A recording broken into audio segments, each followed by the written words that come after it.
everyone, and thank you so very much for joining us tonight. I am Alicia Gavidon, and I am an adult services librarian with Vaughan Public Libraries. Before we start the formal program, I would like to share a few housekeeping notes.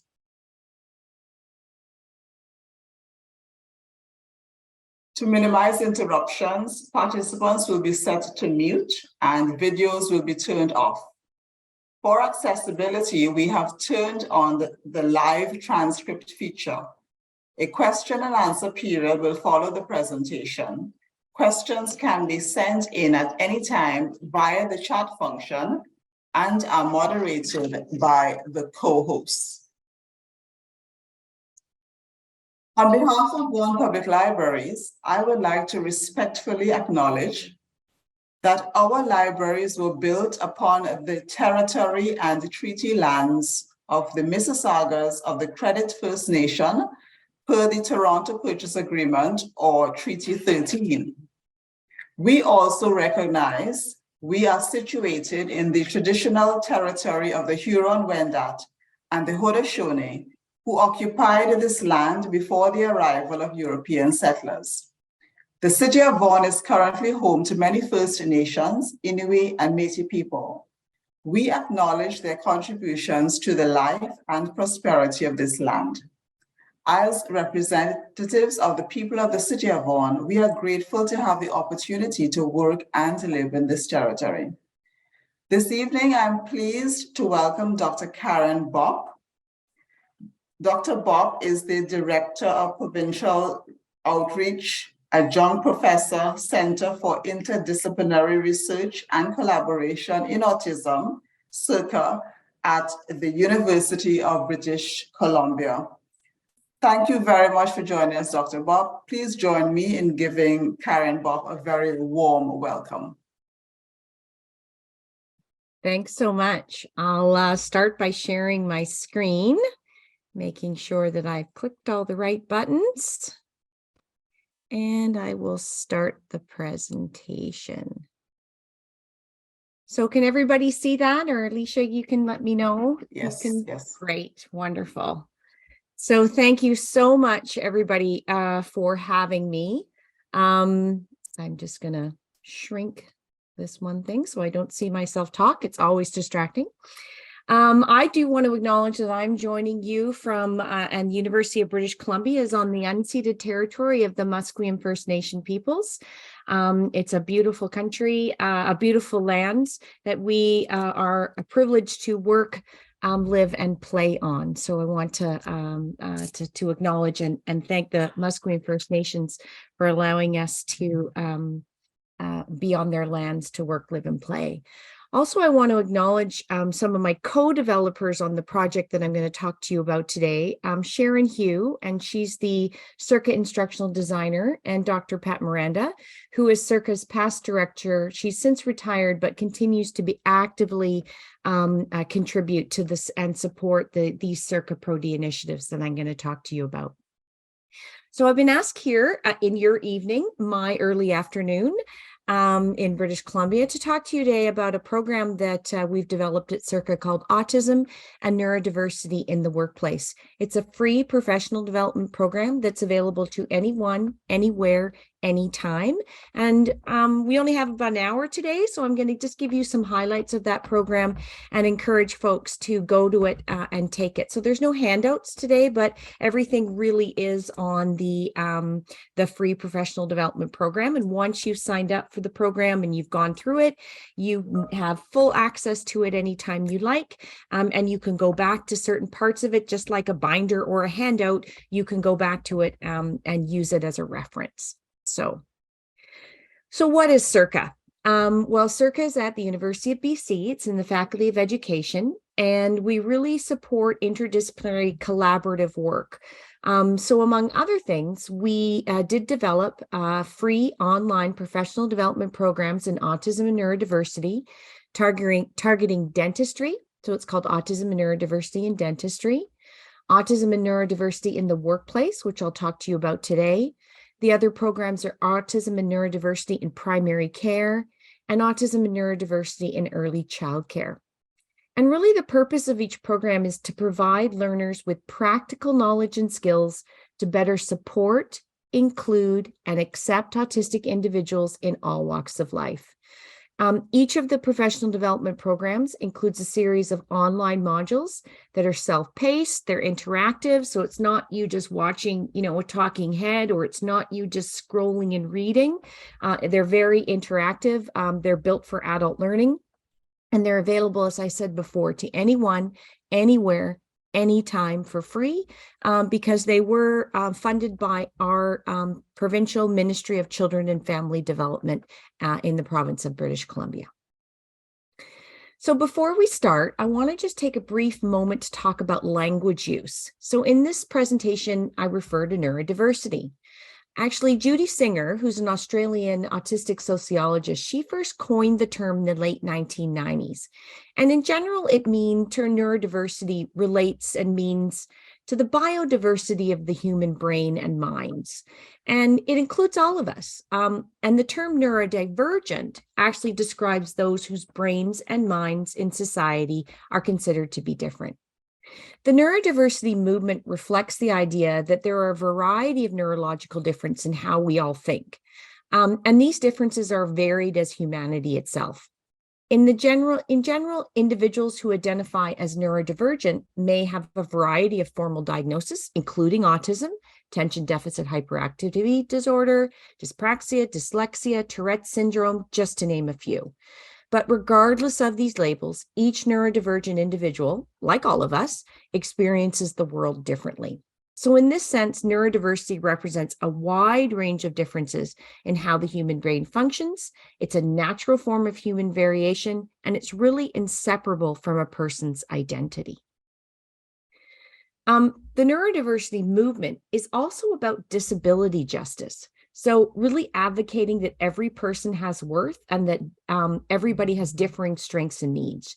It really indicates that there's a range of differences, and autism is seen as a natural form of human variation that is really inseparable from a person's identity and is not in need of a cure or normalization. Jacqueline DeHooting, who's an autistic researcher and an advocate for the movement, discussed autism recently from a neurodiverse perspective. She stated that autism should not be defined by a list of deficits. Instead, she writes, a person is disabled not by their impairment, but by the failure of the environment to accommodate their needs.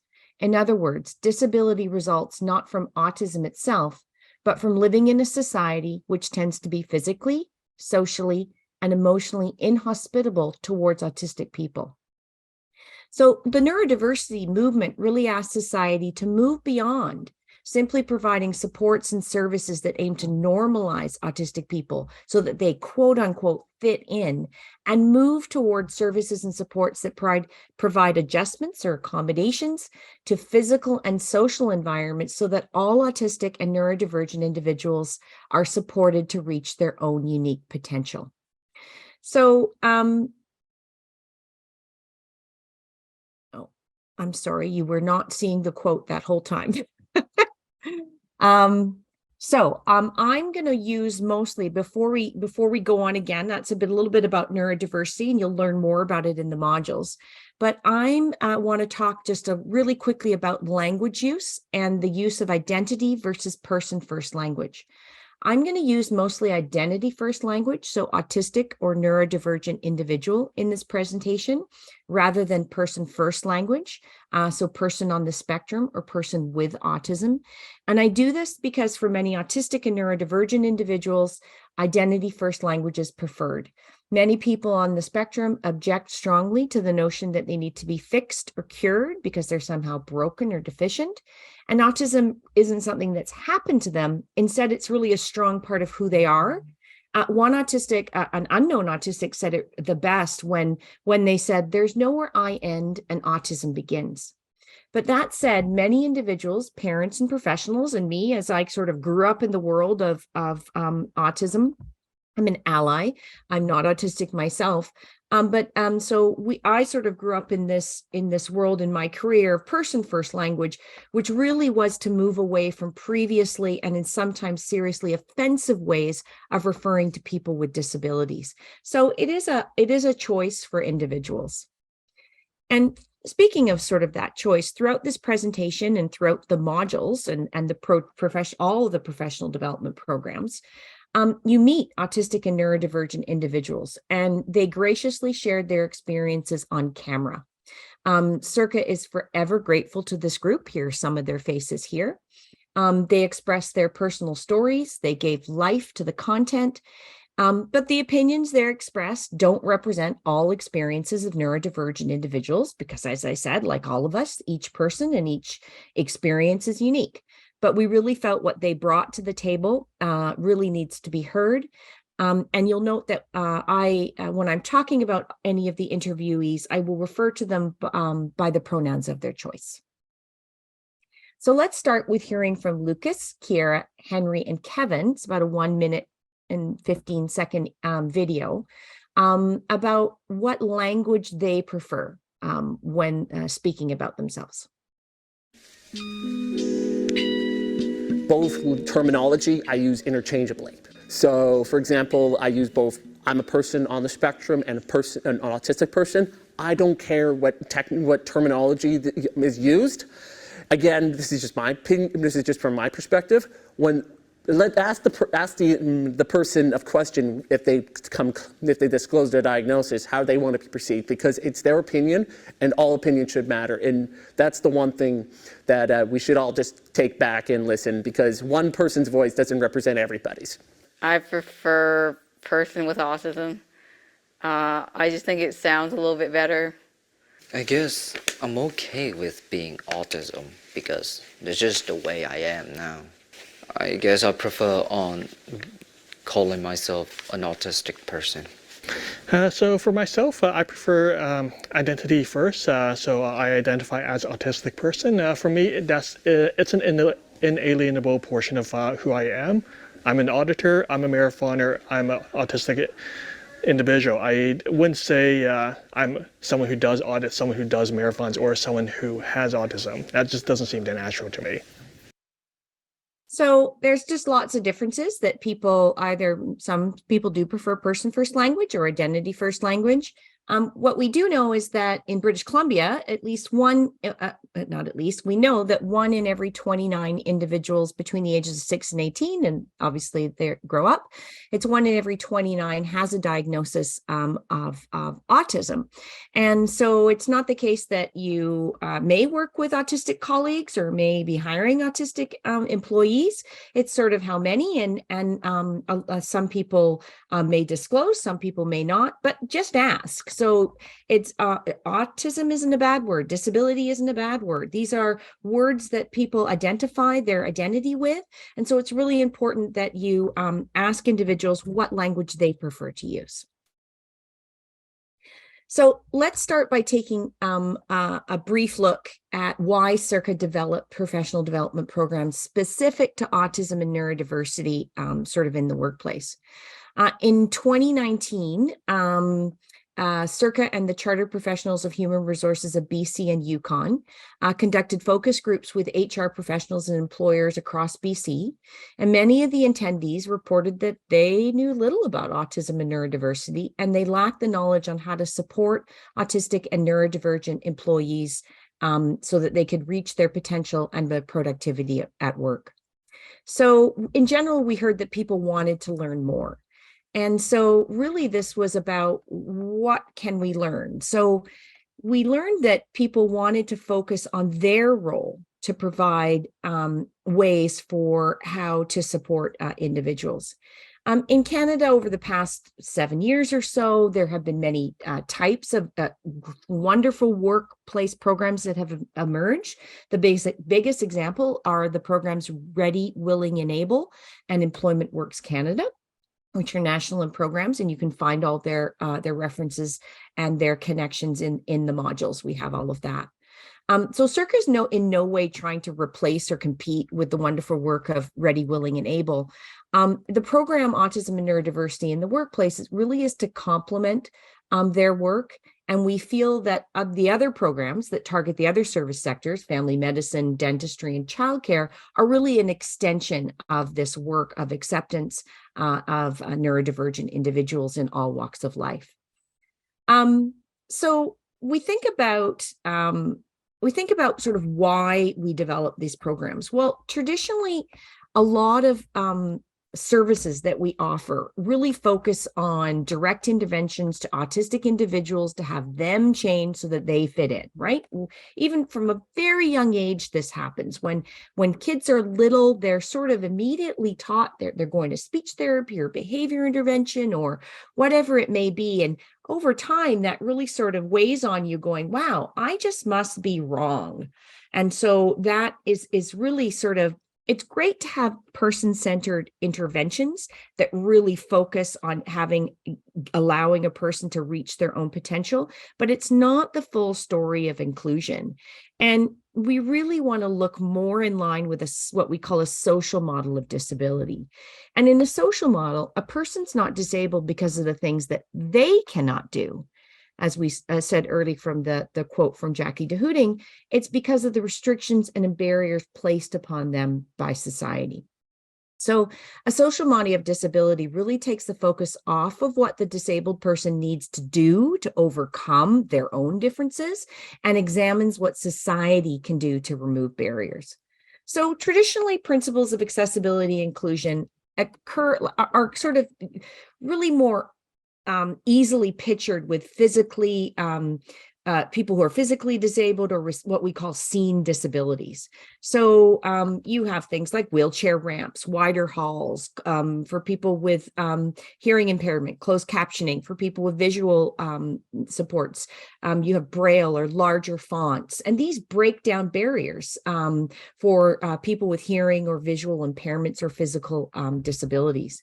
But for individuals with quote unquote invisible disabilities, you can't really tell somebody is autistic just by sort of looking at them. They're not in a chair, they're not in a way that you would see they're using a cane, so they're visually impaired.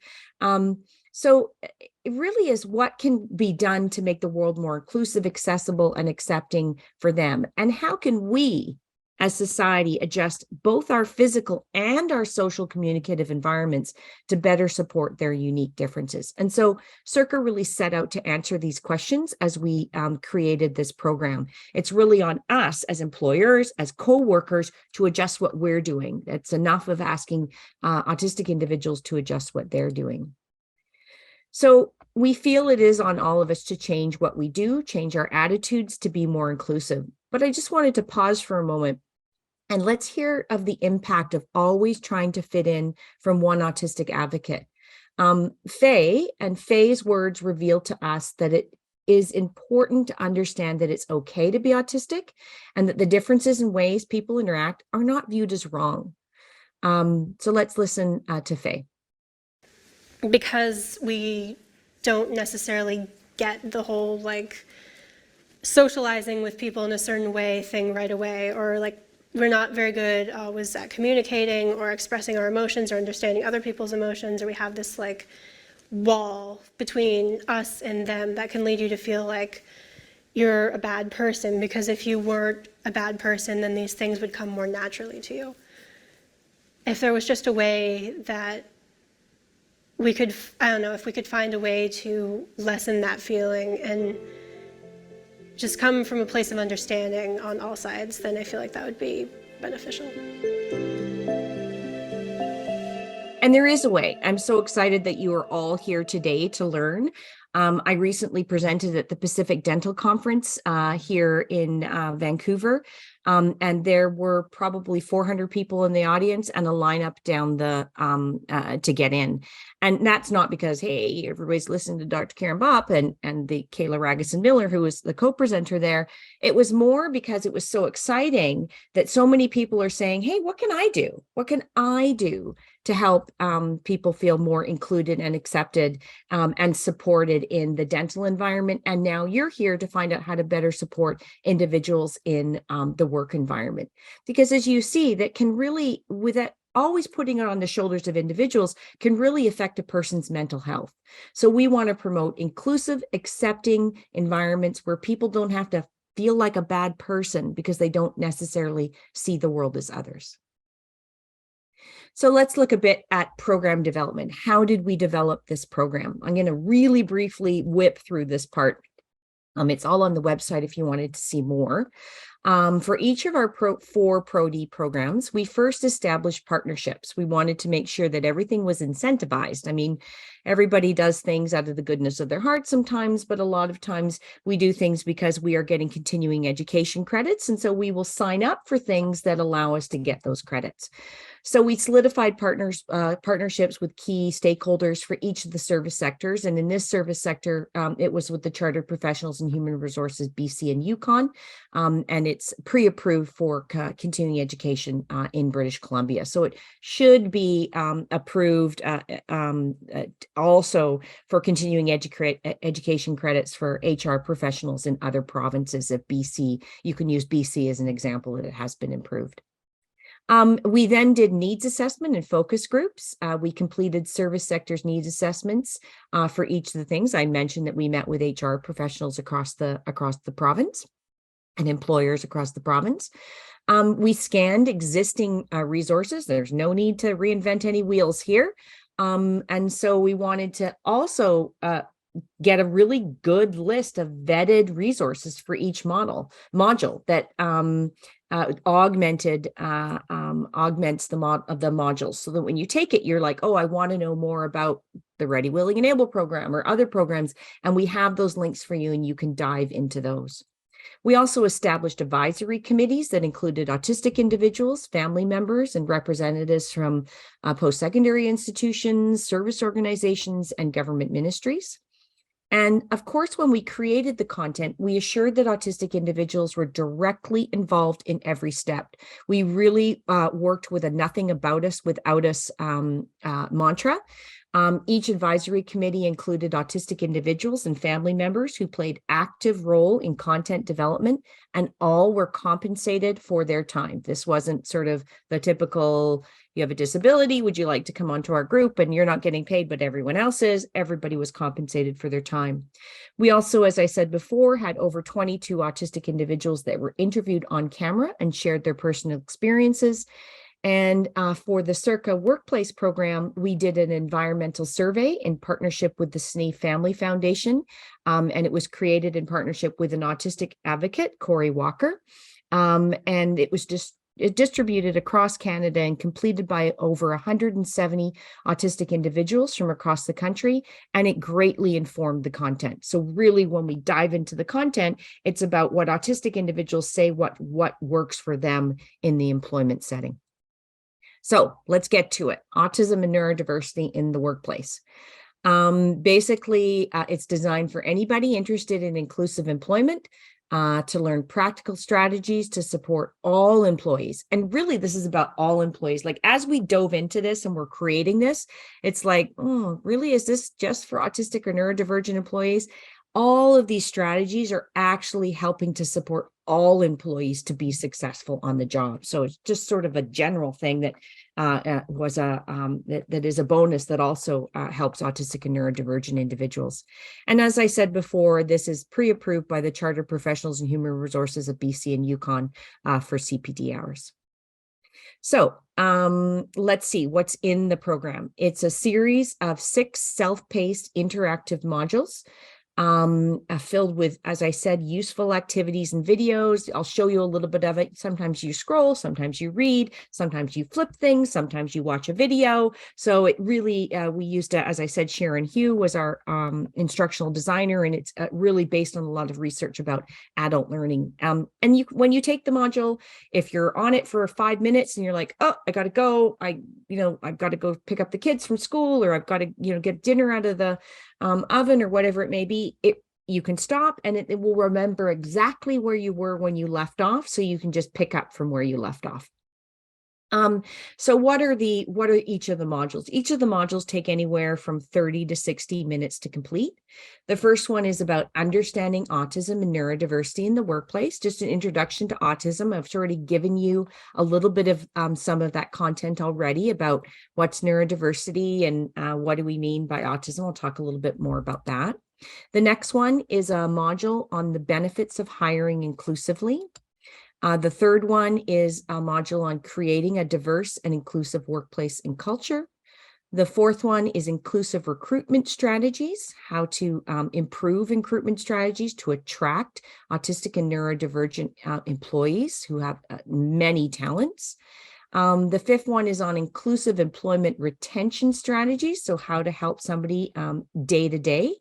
And the final one, which was funded through Canucks Autism Network and Work BC and with funding from Ready, Willing, and Able, is called Practical Information for Support for Employment Support Staff. So this is sort of a module that really is for employment support staff. If you are working in a place where you've got people coming into your office that are seeking work and looking for work, this is how to best support those autistic and neurodivergent job seekers. So let's take a close look at the program Autism and Neurodiversity in the workplace. So why should someone take it? Well, there are many barriers to employment that we know of for autistic individuals, and we really feel that employers need to be aware of these barriers and learn the strategies about what they can do to overcome them. Because in Canada, we are experiencing a record high of jobs sitting unfilled. Even after the global pandemic, the Conference Board of Canada is still reporting that there are long-standing labor shortages in several industries that are even worse than pre-pandemic. So that's really threatening rehiring and growth. And these work shortages really mean that most businesses are in a continuous recruitment and hiring cycle that takes time and resources. So one way to address the workforce shortage is to take advantage of a vast talent pool of autistic and neurodivergent employees. But many employers report that they lack the knowledge on how to recruit, train, and retain neurodivergent employees. There's a myth out there that it's going to cost a lot of money or take a lot of time, and it doesn't. I'm going to break down that myth as soon as we, in this thing. And, spoiler alert, most accommodations that are asked by people without disabilities. 95% of accommodations that are asked at work are asked by people without disabilities. And when people with disabilities ask, most of them cost nothing at all, or are on average a one-time cost of $500. So we're really talking about easy things that can be done. Many other employees also believe the myths surrounding autism, that only autistic people are only good at tech, or everybody who's autistic has an intellectual disability. Again, these are myths that we break down in the modules. So this program really is a way to learn simple and easy ways to support autistic individuals. In fact, actually, as I said before, all employees to be successful on the job. So let's hear from Kevin and Cedric. They're two autistic individuals about their perspective on the barriers to employment and some simple ideas that they have to overcome them. I think for me, one of the biggest things from my experience is that if you do traditional hiring practices, especially with standard interviews or trying to hire through word of mouth, there's a good chance that you'll miss a lot of people with autism. And that's something that, would be really kind of a big miss to lose out on, because at the end of the day, they're probably going to be some of your most hardworking, honest, and dependable staff that you can get. And, and if you're just, as I mentioned, using the traditional, ways of trying to hire people, you're going to miss out on them.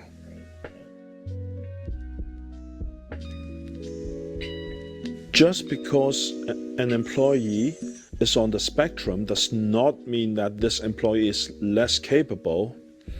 This employee, all that this employee needs might be something as simple as a different approach of training. For example, instead of just giving the verbal instructions of doing this, doing that, maybe a demonstration or a few practice runs would be great.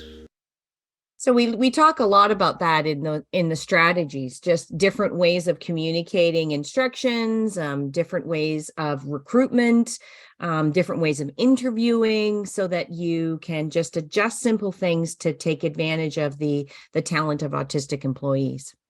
So let's start with module 1.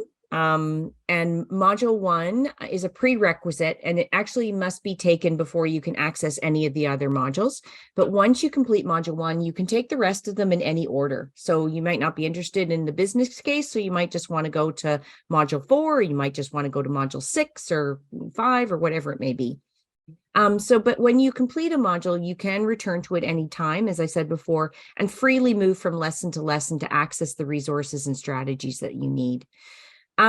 So this module, module 1, mostly focuses on learning about the key features of autism and neurodiversity, addresses the common myths and stereotypes, and then it provides a brief overview of the topics of modules 2 through 5. So it provides a brief overview of understanding core benefits of hiring inclusively, how to create an inclusive work environment, common recruitment and retention strategy, and common recruitment strategies and common retention strategies. So if you had like only one that you had to kind of give to your executive to watch or to take, this would sort of be the one. It encapsulates it all, and that might encourage people to go further on and take the other modules. In this module, you also learn about strength-based approach to employment. And we all know that our differences promote creativity, innovation, and progress. So although learning about common features of autism in this model will help you understand the autism spectrum in general, it's important to remember that every person, with or without a diagnosis, is different and has unique strengths and challenges. So in other words, our goal really is to implement a person-centered, strength-based approach. And this really means matching a person's skills to the work required, or when it comes into employment, matching the person to the job, not just the job to the person. So finding out what are their skills and how can we take advantage of those individual skills to help that job, not sort of put people in boxes of jobs. So as I said, as you've seen, you hear directly from autistic individuals. This module is no different. And so in this video segment, you're going to hear from adults, and we ask them, what strengths do you bring to your job? And just listening to folks is really just kind of meeting people as you go through this module in itself is an opportunity to dispel myths and hear about the differing strengths that a person offers. The strengths that I have to offer an employer are that I'm really creative. So I'm really good at figuring out creative solutions to things. And I'm really good with figuring out things visually. So like when we've had to move things around in the warehouse when I was working there, I was really good at like looking at where it currently was and figuring out how much space it needed over in the other spot we were looking to move it to. So we didn't have to move it several times. The strengths I offer my employer is that I'm friendly and polite with my employers and have a positive attitude. Another one of my strengths would be that I'm able to find solutions to potential problems and kind of be proactive in working on them as well. Strengths I have to offer an employer are I can be very task focused. When I get into a certain mindset, that sort of like switch turns on in my brain and I can just focus on one thing and like go straight from beginning to finish, no interruptions. And I can be very, very organized if I have a certain like idea in my head of like how I want things to go and things to look like. And I'm also very creative and I can be very imaginative. So those are some of my strengths. So yes, it did say Caitlin there. In between one interview for another, they changed their name to Faye. It's not it's not their twin. That is Faye as well. So in brief, then we talk about in the module sort of what is autism, and as we know, individuals with the diagnosis on the spectrum are not all the same. So in brief, autism is a lifelong complex neurobiological condition. It affects a person's social relationships, their communication, their interests, and their behaviors. But it's important to note, as I said, it's different in every person, but it does occur in all racial, ethnic, and socioeconomic groups. The core characteristics present in a wide variety of combinations, and people have varying degrees of support needs that can change actually from moment to moment and over their lifetime. The characteristics appear to greatly affect a person, or they may appear barely noticeable. And as I said, each person is unique. But that said, it is a diagnostic category, so there are some common features or characteristics that autistic people express in different ways that may be evident when you're interacting with a person on the spectrum in the workplace. In particular, the medical description of autism states that autistic individuals have challenges in two central domains. One is in social communication, and the other is in focus, interest, rigidity, routine, and repetitive behaviors. And although not included as a core feature of autism in the official medical definition, many autistic individuals have heightened or diminished sensory experiences that are often ignored or misunderstood. So first, let's talk a little bit about social assumptions. Now, I'm just going to navigate ourselves into the module so you can take a look at what it looks like. It's just going to load the content and probably ask me to take control. Oh, no. So as you see here, you kind of go down, you'll scroll down, you'll read a little bit, and then we're going to watch a video. Now, in this video that we're going to watch right now, you're going to meet Damon and Rebecca, and they're two people who communicate quite differently. Damon is a minimally speaking autistic adult, and he didn't start to use a communication system until he was 14. He uses a text-to-speech app on his iPad, and he types independently to communicate. I know this. I sat with him. We had conversations. He types quite slowly. But I asked him questions and he typed the answers quite slowly. So what he asked me to do was that he asked me to provide the questions prior to his interview. And then what he did is he chose to pre-program them independently into his device so that he could just find the response and press his response. Rebecca is a verbal autistic adult who lets us know at times, especially in new environments, that she needs communication supports. And so let's listen to some of the communication assumptions that they face. I would like to explain one more aspect about non-speaking autism.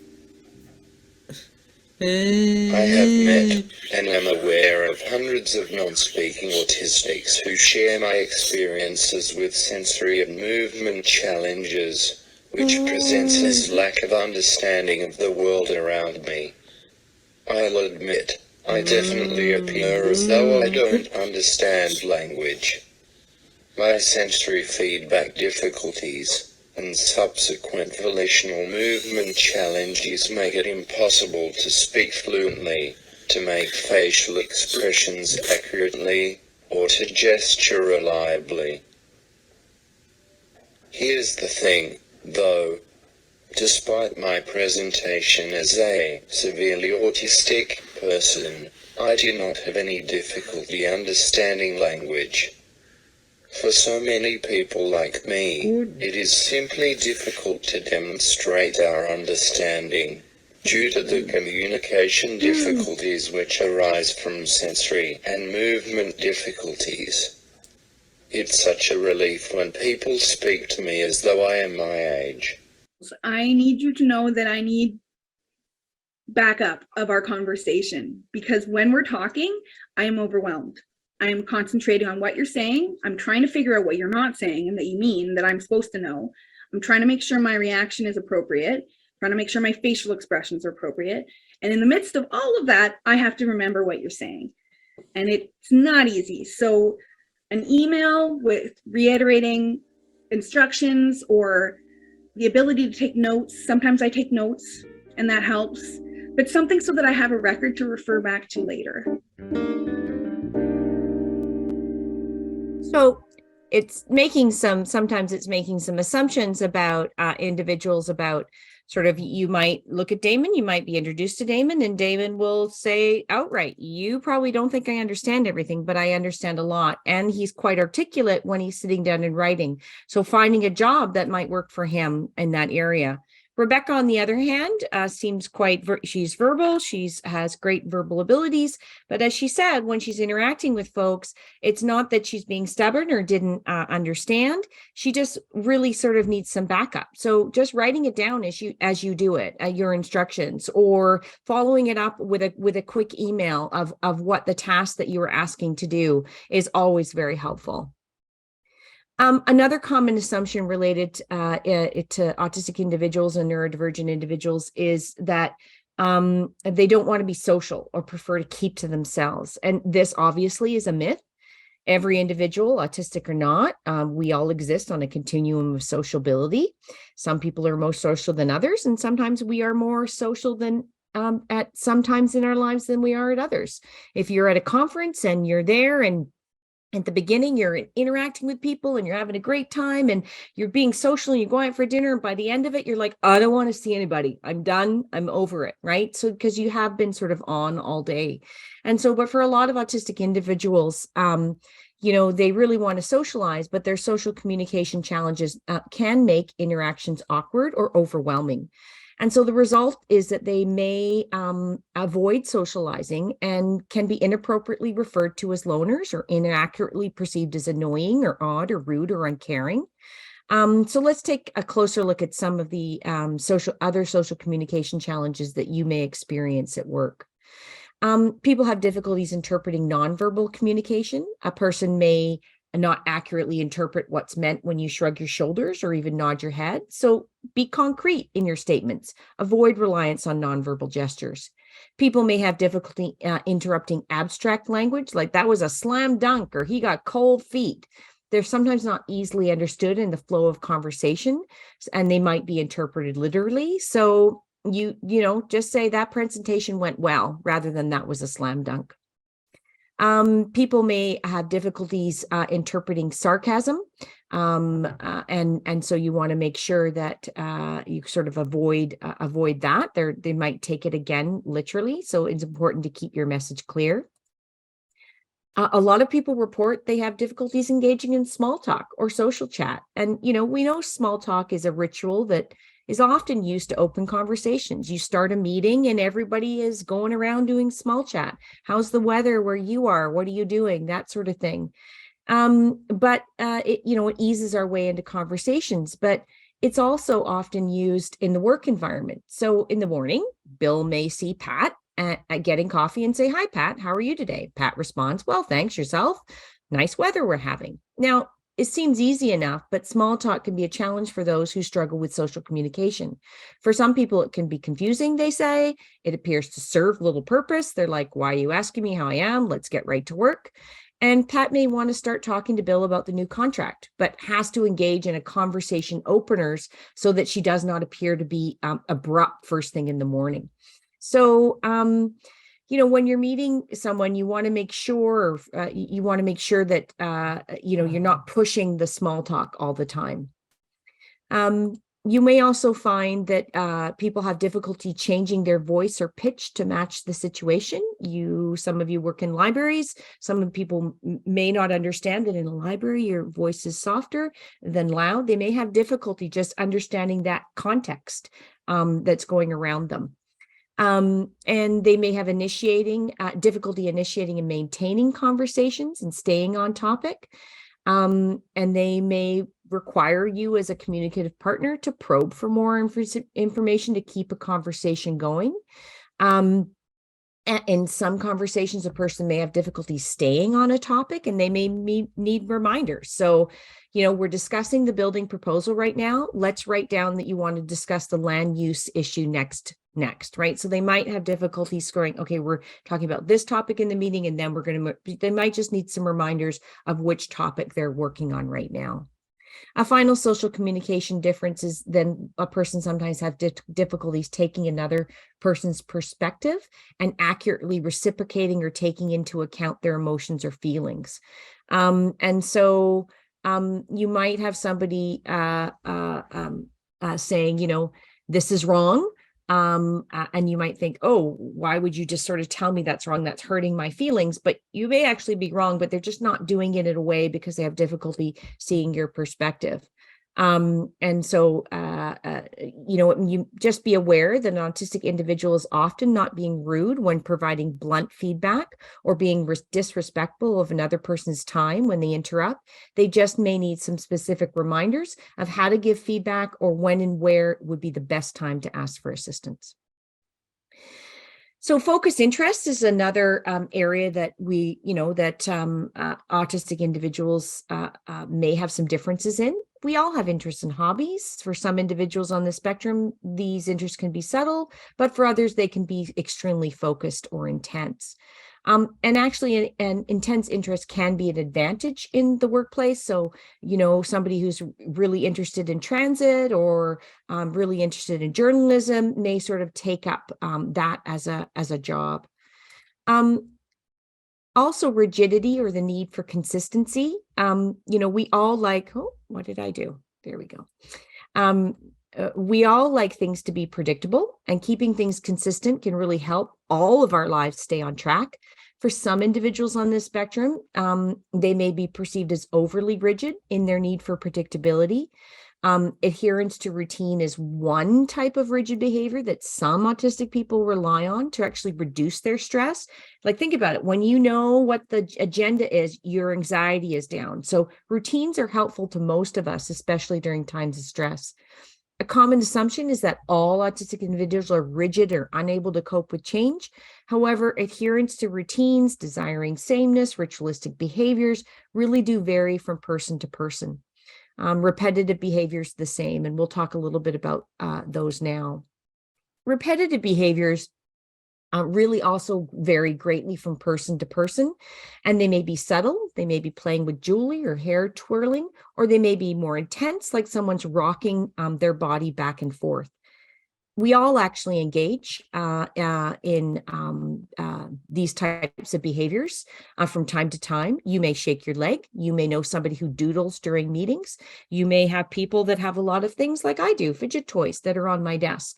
However, for many people, including autistic individuals, these behaviors should not be suppressed, and they do serve a purpose. In the past, it was thought that they really have no purpose and are distracting. But as I said, for many autistic people, these behaviors play an important role. They can help the individual to concentrate, to deal with stress and anxiety or uncertainty, or to simply relax. And the quote here says, that was from an autistic person in our survey, that said, to stim freely and openly helps with my communication. It reduces my overall level of stress and therefore makes it easier for me to receive information and input from others. So really, if somebody is doing something that you think might be odd in the workplace, really it shouldn't try to please stop. You shouldn't be going over and ask people to stop it. That people are doing that, and it's probably helping them to decrease their stress and to function better in the workplace. Some people may need, you yourself may need to go, I need a walk. I need to walk around the block every 2 hours from work, or do something to get up and move to sort of decrease that stress. I'm going to skip this video because we're out of time, but you can see it in the thing. Kevin and Faye are talking about how stimming helps them at work. Sensory regulation is another thing. We all have 5 basic senses: sight, sound, touch, smell, and taste. And throughout the day, our brain filters out what sensations to pay attention to and what to not pay attention to. So most of you can easily focus when you're out for dinner on your companion's face and voice during a conversation, even if it's a noisy restaurant. And that requires you to filter out lots of information like loud talking in the background. If you're in some restaurants, the music is way too loud, in my opinion, but the loud music in the background, maybe there's candles flickering, maybe the taste of food or the smells of food, the texture on the chair, the material on the chair. You kind of filter all that out so that you can pay attention. But many autistic individuals take in these multiple types of sensory information all at once and may have difficulty filtering or have differences filtering. They can be overstimulated by some types of sensory input or unaware of or hyposensitive of others. And so let's hear from Kayla about her sensory regulation experiences. The biggest sensory differences for me that I know about anyway are sound and touch. And so I'm very sensitive to both, and I can't block out background noises. So if there's a lot of people talking all at once, whether they're whispering or talking really loudly, it makes no difference if my brain tries to process it all, which can be very overwhelming and can lead to me not being able to process anything because my brain just gets overloaded. So it's important if people are wanting to wear noise canceling headphones or having barriers that are sound barriers, that really these things are really helping an individual help to filter out their environment. They're not doing it to sort of ignore their colleagues. Really quickly, stress and anxiety. Although stress and anxiety are not considered core features of autism, many autistic individuals struggle with one or both of these. That said, feeling stressed and anxious is not an exclusive to autistic employees. So I just remind you to remember all of the other lessons that you've learned from other workshops and webinars like this about how to deal with stress and anxiety in the workplace, because it may be the stress and anxiety that you're supporting your staff or your coworkers or your employees with. And so use those tools. Don't automatically go to, oh, it's because you're autistic or because you're neurodivergent. It may be because there's some stress and anxiety occurring. So module 2, I'm going to whip through these ones and then we can answer questions. I'm going to just give you a little taste of each of these modules. And this focuses on understanding the benefits of hiring inclusively. You may find a time that you have to teach others, your employers, your CEOs, your executive about the benefits to say, look, we want to hire more autistic individuals. So this module actually provides all of the information that you need about this in one place. There are also other online modules that cover similar topics. Again, we didn't want to replicate anything that's out there, but you can find in this module the references to other resources as well. So let's take a quick look. In this module, it talks about the business case. I talked about it a little earlier about the work shortages, but also most neurodivergent people want to work, are capable of work, and make positive contributions to the workplace. Autistic individuals have a wide range of skill sets that makes them qualified and in some cases ideal candidates for a variety of jobs. And as I said, it's not just about computers and tech. It ranges from retail to customer service, to journalism, to science, to trades, to finance, just to name a few. And so here we are. Autistic individuals are also qualified. 50% of autistic individuals who enter post-secondary education obtain a degree. Autistic individuals are reliable. 86% are rated by their employers as average or better on attendance than their colleagues. Persons on the spectrum meet and exceed performance standards. 90% are rated as average or better on job performance. And autistic individuals are there for the long term. The turnover rate has been found to be as low as 7%, with a 72% retention rate. In the module 2, you can also listen to it. Autistic employees talk about what work means to them, because we know that work isn't all just about the job and getting paid. It's also about the social connections that you mean, so that you get at work. So it's important to that, but we'll skip this video for the sake of time. Work helps. In module 3, that gets us to module 3, and this is about creating a diverse and inclusive workplace and culture. And here we focus on strategies to promote inclusive work environments so that you can actually tap the talent pool of potential employees. And so research shows that businesses that create diverse and inclusive environments experience a significant return on investment. So what do we mean by diversity and inclusion? Well, diversity focuses on differences people have, different genders, their race, their physical abilities, their cognitive abilities. So a diverse workplace can be measured by just simply counting the range of employees with diverse backgrounds and abilities. Inclusion takes it a step further. It means that all employees, no matter their abilities, their background, their diagnosis, or their perspective, feel actively valued, respected, and involved. So inclusion is not simply about meeting a quota or counting heads. True inclusion is where people from different backgrounds, abilities feel valued. So let's look at some of the content in this module.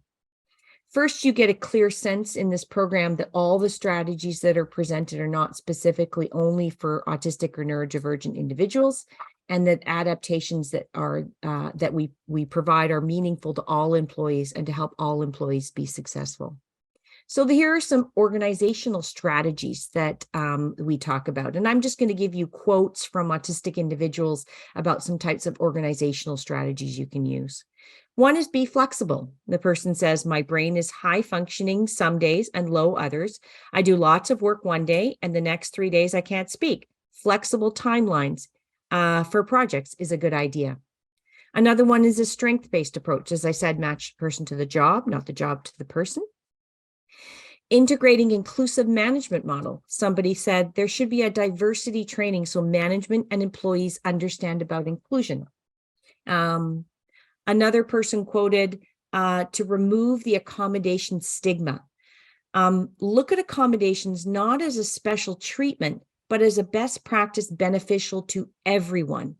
An organizational shift is better for everyone than individual accommodations. Then no one would be forced to take the risk of disclosing or the reality of being outed as disabled for using individualized accommodations. So we say, you know, what can we do to make you feel more productive and supported at work? And you ask all employees that, not just those who must disclose, which is a terrible word, which sort of means I'm divulging some secret. So even that word is stigmatizing. Empower inclusion champions within your organization. Somebody quoted that by actively engaging autistic and neurodivergent employees, which you probably have already, in the development of your organizational policies and practices, companies can gain a first-person perspective and create more effective, inclusive work environments. Another one is creating mentor programs. Have a supportive and understanding person, such as a boss or a mentor, who can ease a person into the job and the pre-existing co-worker group situation to make the environment more inclusive, welcoming, and supportive. Another one is encourage self-awareness and openness between all employees. Somebody wrote, encourage all employees to evaluate themselves and become self-aware. Instead of expecting me to verbally describe my challenges and history on the job with a new supervisor, being able to provide them with a written information about what works well for me, what I need support with, areas that I know need improvement, and what I've done so far that helps me need to communicate more effectively. And everybody could do that. Everybody could write something about themselves when they're starting a new job. You want to schedule a time for employees to give constructive feedback. One person wrote, a business can become non-inclusive if it does not attempt to give employees any means of socializing during or after work. The more chances they have to share their ideas with each other and discuss work matters, the more connected a group of employees will be. And finally, celebrating employees' ideas. Celebrate new ideas rather than not just employee of the month, but maybe ideas of the month to promote different ways of thinking. An inclusive workplace is one that listening to ideas and not dismissing them because they aren't presented well. So as again, somebody with social communication differences may have a great idea, but they just didn't present it very well. So it's figuring out how to get those ideas from folks. In this one, we also have implementation strategies for the physical and sensory environments, and I'll quickly navigate to that so you can see how that's done, because it's a fun little interactive component. It's probably not on this page. Sorry, wrong page. And we'll go back to the presentation. I'll get it on the next page. We'll have it in this one, I promise. I was a bit ahead of myself. In module 3, so again, for creating a diverse employment, you see here, you click on each of these tabs and you can adjust things, learn about the recruitment process. So in a job advertisement, you want to state clearly that you're willing to make workplace adjustments throughout the recruitment and selection process, throughout the job interview, and you want to ensure that all applicants can compete on a level playing field. And so it gives you some ideas about that. It gives you ideas for the job offer letter, some ideas about onboarding, and some ideas about career development. And so here's another video, but we're running out of time, so we'll skip some of this video just about what working in an inclusive environment means to these individuals. Module 4 is inclusive recruitment strategies, and it provides specific strategies that can help support individuals from pre-hiring and recruitment to interviews, because many autistic individuals face barriers even before they walk through the door. And so you really sort of learn how to adjust some of these barriers. So in here, this is again, sort of on the right here about what the module might look like. And you just you click on each of these tips. So I've expanded tip 4, but there's tips on include only the skills that are required for the job when you're advertising the job. Many autistic individuals won't even apply for jobs if they don't meet 100% of the skill set. Tip 4 is only ask what you need on the job application form. So take a moment to customize the application form so that it matches the specific job, and remove any standard wording that may not be relevant, like a really good team player, or, somebody with excellent communication skills. So we actually in the module give you other things that you can say instead of saying good team player. So you can say, you can actually sort of describe the specific skill that's needed. So instead of excellent communication skills, you can say will be expected to communicate face-to-face with customers about products, or will be required to participate in weekly team meetings, right? Because what does excellent communication skills really mean? So be more specific will really help you get those folks. We also want to break down the interview barrier, because the current interview system tends to discriminate against autistic people. It calls for skills of communication, relating to people, and thinking on the spot that are often difficult for us or for autistic individuals. And so you really want to overcome these barriers. So here's again in the thing, you go through this and you flip through these cards, and it gives you ideas. Instead, when you ask things like, tell me about yourself, or can you tell me about your background, you may just get, I'm 32 years old, born in Vancouver, I have a dog and 2 sisters. Instead, you want to say, tell me about your past or current education. Tell me about your previous work related to volunteer experience, or what interest you have that relates to this job. And in the module, we actually have these questions. They're in a PDF. You click on it and you can download it, and it will give you alternatives to traditional interview questions that you can get, that you can print out and use immediately. Module 5 takes us to module 5, and this is really about retention strategies, how to support onboarding and day-to-day strategies for all employees to work at their best. And so in this module, we discuss a range of advantages to accommodations or adjustments for employees. And in fact, we've learned a lot about adjusting jobs from this COVID-19 pandemic that we are all been and have been and are still going through. It's taught us a lot of advantages of accommodations in the workplace for everyone. In a relatively short period of time, many businesses pivoted and discovered that adjustments were not just for employees with disabilities or differences, that they didn't take exhaustive resources to implement, and they could be applied without stigmatizing any one person or group of employees.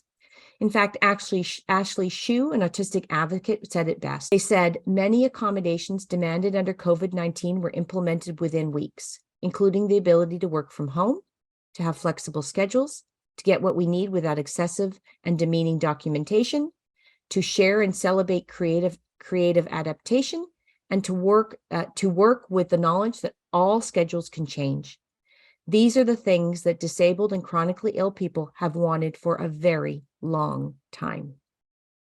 So we do talk about some of the accommodations. As I said before, traditionally, when we think about adjustments, we think of ramps, we think of closed captioning, we think of stand-sit desks, And so this module really goes into sort of supports for effective communication. How can we support physical or sensory differences? How can we support social connections at work? And how can we support issues around self-regulation? And as I said, many of the supports and the ideas given in this were from the survey of the 172 autistic persons across Canada who identified adjustment strategies in these areas that worked for them.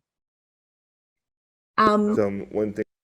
And so here's where you kind of see some fun things. So this is something that you, another way to look at social communication or communication strategies within the module. So as we scroll down here, you get to see a nice, there's an interactive component here. And then as we scroll, there's things that you can sort of flip and, oh, it's the wrong one. That's okay. But in here, what if this was live, you would just click on any of these boxes of these plus signs, and it gives you an idea sorting to how to improve communication in a variety of in a variety of settings. This one's an office setting. There's another one that is, I think, a cafeteria setting. And so really it's designed to sort of keep you engaged because, you know, when we communicate, poof, we say something, it's gone. These are a lot of ways to use visuals or to use other sorts of strategies to help support effective communication. Finally, I'm almost finished up, and then I'll just talk to you a really quick bit about the evaluation of our program, and we'll open it up for questions. But Module 6 is about practical information for employment support staff. As I said, it was developed in partnership with the Canucks Autism Network and Work British Columbia, and it was funded by Ready, Willing, and Able. And it's designed for employment support workers to learn a range of strategies to support our autistic job seekers at every phase of the job seeking process. And each of these phases are the plan phase. So orientation, initial career planning with job seekers, sort of, you know, you belong here. Like when you come in to what we have in British Columbia, it's called Work BC. So you're a job seeker, you come in, you really learn as a job counselor to let that person know you're in the right place. This is, I'm going to help you. It helps through the prepare phase and learning how to support autistic job seekers with coaching, workshops, and referrals. It talks about the pursue page. It helps supporting autistic employees to connect to job opportunities. And finally, it looks at the position phase, which is supporting autistic employees in onboarding and retention. So in this program, remember, it's not meant to be a one and done, the professional development program. You complete each module, then you can go back anytime and freely navigate or download any of the downloadable content that you want. And you can also return to the resource section at the end of each module and look for a list of vetted resources. So we vetted these resources, we put out by UBC. So these are credible resources that you will just find in the resources and footnotes section. So before I finish up, I just wanted to ask this question: does this program have any impact? So to evaluate the effectiveness of the program, learners completed, not anymore, but we are now well over 4,500 to 5,000 registrants. So after the first 1,000 registrants, we sort of stopped the pre and post survey, but we did pre and post surveys to examine if the program led to increased knowledge and behavior practice change. And here are some of the results. At the time we did this, the pre-survey was 1,400 people, and the post surveys range from 583 to 896. As I said, actually, there's well over 5,000 registrants to date. And when I talk about the numbers I'm about to show you, the bottom numbers are the pre-survey and the top numbers are the after the person has taken the program. So for autism and neurodiversity in the workplace, we found that learners reported that their knowledge on how to support autistic employees increased from 25 to 73% after taking just Module 1. They reported that their comfort level in supporting autistic individuals in the workplace increased from 54% to 81%. 94% of the respondents rated the program as useful or somewhat useful to their work. 93% of the respondents rated the quality of the information as high or very high, And 91% of the respondents reported that they are likely or very likely to incorporate the strategies learned in their professional work. So actually change the behavior of what they're doing on a day-to-day basis. Respondents also reported that their knowledge in each of these following areas increased. After taking Module 2, their knowledge on the benefits of hiring inclusively and the strengths of autistic employees increased from 28% to 73%. After taking Module 3, their knowledge on strategies to create inclusive work environments increased from 26% to 72%. After taking Module 4, the knowledge on strategies to attract, recruit, and interview autistic candidates increased from 11% to 76%. And after taking Module 5, their knowledge rating on how to support onboarding and day-to-day success increased from 10% to 78%. We don't have data on Module 6 at this time because it was added after about a year after we released this the original modules. So where do you register? Well, you go to this website. You can literally just search CIRCA UBC Autism Professional Development or CIRCA UBC Autism. You go to the Professional Development tab, which is Autism in there's a Professional Development tab, and then under that there's one called Autism in the Workplace. And then you get to this web page. This is what the web page looks like, and you simply click on this enrollment here, register now, and you're registered. You just follow the instructions, and then it's on our learning management system. As I said, once you're in, it will remember where you are, where you've left off. And then once you've completed it makes you complete every section, because you do get you can receive a certificate of completion. After you complete all of the first 5 modules, you can get a certificate of completion, but you also can get a badge, what we call a badge of completion, after you finish each of the modules. So when you first do the modules, it does require you to watch every video to the full. It requires you to flip every card, to do all those things. We want to make sure that you've actually engaged in the content. But once you've done that, you can then flip around to each of the modules or the lessons at your free will. So I'm going to end there. That's all I have.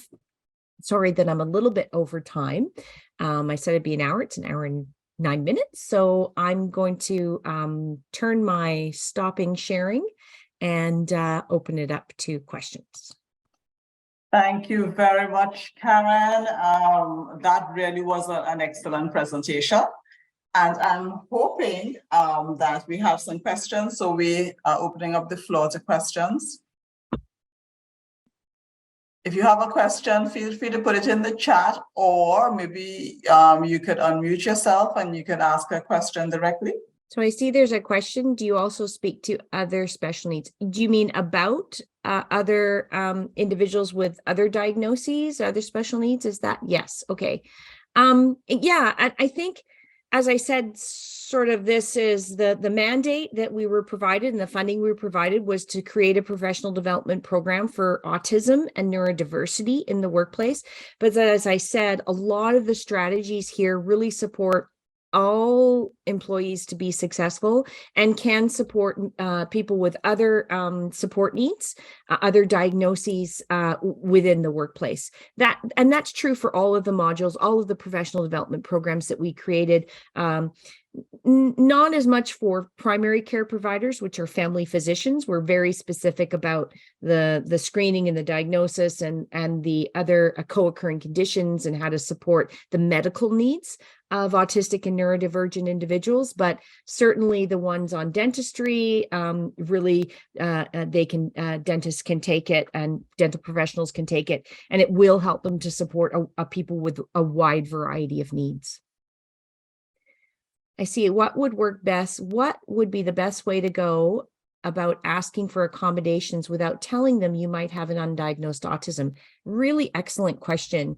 And I think this is a point as employers and if you're an employer or coworker, it's really about, as I said before, asking all employees, what do I need to make you feel supported at work and work at your best, so that accommodations are not really a stigma. It's not like you have to disclose. And you learn in the module that even the term disclosure is not a strength-based language. It seems like I'm telling a secret and some sort of thing that's wrong, and it's not wrong. It's and so instead we encourage employers to ask, do you have any, do you want to share any information that I know the exact words are in there, but do you want to share any information about yourself so we can help provide you a work environment that makes you the most productive, right? And you ask all employees that. So I think that I don't know, when you're asking yourself, there is sort of there is a whole HR part, which is a duty to accommodate if you're asking for a significant accommodation. But hopefully we're getting into a culture now where anybody, and as I said before, a study did show that 95% of requests for accommodations come from people without disabilities. So they're not disclosing or telling anybody what their diagnosis is because they don't have one. They're going up and asking for accommodation, for adjustments. I like the word adjustments better, adjustments on the job to make them work at their best. So I would focus on that, just, the confidence of saying, I'm going to work better if I had these types of either flexibility or a sit-stand desk or whatever it may be for folks, or if I was in this sort of corner, or if I was allowed to wear noise canceling headphones or whatever it may be, just making people aware of that. Any other questions? Sometimes it takes people a while to type. That's true. Yeah. Welcome. And while you're doing that, I'm just going to pop I thought, oh, we have a chat here. So I will pop the link to all of the professional development programs just right here in the chat so that you can have immediate access to them. And then that one has all four. So you just click on the photo, Autism and Neurodiversity in the Workplace, to get you to that one. And as I said, all the other ones have the same type of registration process. So you can click on those. So here's a question that came in. Which connections did you find between autism and the eating disorders? Can AI help to solve it? Thank you. Can AI help to solve it? I think AI is supposed to solve everything for us now, but I'm not sure. I think, and oftentimes I don't know much about AI, but sometimes it only knows what it's being fed, what it's being provided. So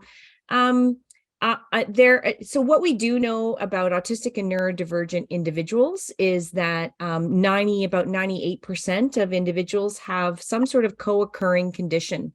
And so it's not uncommon.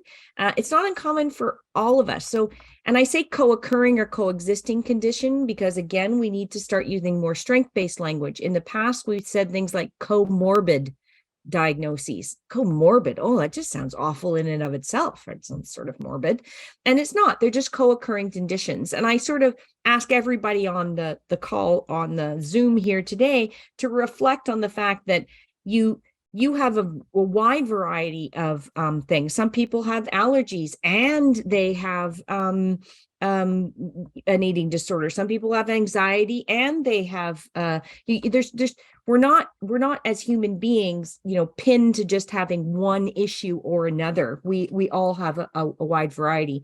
I don't know the stats on the link between or the connection of being autistic and eating disorders, but I do know that oftentimes having a diagnosis of autism or people only seeing autism or or ADHD or whatever the neurodiversity is, sometimes that overshadows the actual need that's happening. So there are, as I said, around anxiety and depression, a lot of people think, oh, okay, well, they're autistic, so we have to focus on that, when it's actually maybe an anxiety disorder that needs the attention, right? And we know a lot about how to treat anxiety disorders. We know a lot about how to treat eating disorders. And so it's focusing on that and maybe just adjusting some of the things you're doing, but not letting sort of being autistic sort of be like, oh, well, they're autistic, so we're just going to sort of think about the autism and not the eating disorder sort of thing. So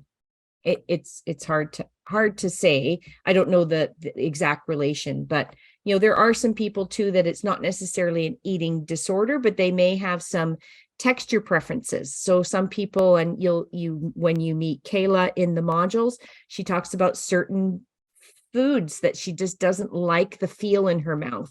And so so that's certainly something to think about, that it's not necessarily it may not even be necessarily an eating disorder. It may be something that is to do with the texture or the sensory differences. So there's a lot to dive into that question. So do you have any information like this that applies to the States? I guess I live in Arizona. As I said, these modules are available to anybody, anywhere, anytime. In fact, I know Autism and Neurodiversity in the Workplace has been taken up by the Employment Ministry in India, and people are using it there. People across the United States are using these modules, and across the internationally. There's no border on the internet, so anybody can use them. The information that's presented in Autism and Neurodiversity is not, maybe some of the resources are more Canada focused on, but there are international resources in the resource list as well. But the other ones, you know, Autism and Neurodiversity for primary care providers, there is one section about, you know, what the issues are in BC, but it's only just one section. You know, you can kind of skip that. There's Autism and Neurodiversity in dentistry. It doesn't matter where you are as a dentist, these can be relevant. So as a parent of a child with autism, how can I advocate, or should I advocate for my child in the workplace? Yeah, that's a great question. And I think it's also providing that independence, providing help, supporting your adult child or your youth, to just as we do with any child, to have them be more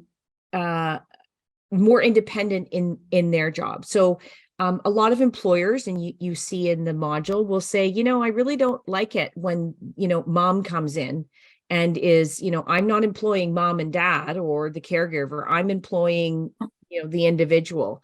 And so it's really working with that individual, with your child, to help give them that independence and support, so that they're going in and providing their resume, they're going in and doing those things. And you can help that a bit by looking around your community to find out what are the autistic and neurodivergent or inclusive organizations that are to work for. And there are quite a few, if you sort of start to ask around, that are more neurodivergent or autistic friendly, right? So they're sort of already aware of all these strategies. They already sort of don't, when somebody comes in and they say, I'm autistic and I really want to work here, they're like, oh, okay. And they all those myths are already gone. They don't even think about those. They're just looking at what job they have and how you can work and what it works. You see in our example, there's a grocery store called Meridian Meats here in British Columbia, and they do hire a lot of autistic individuals, and the owner says it's some of his best employees, and people work their way up through management, and they just love it. So look for those organizations, look for those companies that are autistic friendly, but encourage that independence. Temple Grandin, who's an autistic advocate, really is also really, I know in one talk she said, you know, she really encourages families to not always speak for their children, but to help their children sort of speak for themselves, however they communicate, be it like Damon communicates or be it like Rebecca communicates. So what's your opinion about job coaching? Job coaching, great. I think it's fabulous. So and many employers will, you know, when you go to those like Work BC, like we have here, and that those people that help job seekers, a lot of them can help people with job coaches. And job coaches, and we do talk about it in the module, job coaches really are there to help that individual to become independent on the job. And they take away some of the lack of better words, pressure off the employer to do all of that. They really work with the employer, but they're not there to do the job for the autistic or the neurodivergent individual. They're there to help them build up the skills so that they can fade back and that person can be independent on the job. And there's been some great research and fabulous work done on the advantages of job coaching in a variety of service sectors. Okay, well, thank you. Well, okay, something came in. So I'm just going to, we'll just do this last question, comment. I have a student who disclosed he was autistic and he asked for support at this new job he's training for. And they said they couldn't make those accommodations because it would be a waste of time. Oh dear. Yeah. And this is what, there's still, again, a lot of, this is why we're slowly trying to get the word out there. I think this is a more societal issue as well. I'm actually the co-chair of the Autism Alliance of Canada. And the Autism Alliance has been pushing for a national autism strategy for many, many years. It was just the National Autism Strategy, or the bill S203, which requires the Canadian federal government to develop a national autism strategy within the next 18 months, just received royal assent on March 30th this year. And so it is now into law that we do it. And I say this because part of the national autism strategy is to have more of an acceptance campaign. And you have to start with awareness, and awareness leads to acceptance. And a part of this really needs to be done, more globally. We can't just have Watching the Good Doctor as being our sort of understanding of autism, but how can we as a country understand the talents of many autistic individuals, and that accommodations are not a waste of time and a waste of money. So when you go into the module, especially I believe it's module 5, which really talks about accommodations, there are some stats in there that you can give to that student or give to that employer to show the advantages of using accommodations, and the fact that, as I said before, given the retention rate of employees in this country is, there's a lot of turnover, but we're finding the retention rate for autistic employees is really high. So it's up to 70%. So if you make those accommodations and adjustments, you are really gaining a long-term employee, and it's good for business. It's about, for some employers, it is about the bottom line. You're not having to retrain, which costs $10,000 to $20,000 every time you hire and retrain somebody. So if you use those accommodations over time, you may get a long-term employee of your company that is really going to benefit all. Okay, so thank you. So once again, on behalf of Vaughan Public Libraries, I would like to thank Dr. Karen Bopp for joining us tonight. And also thanks to all of you for taking the time to join us this evening also. Thank you so very much, everyone. Have a good evening. Thank you.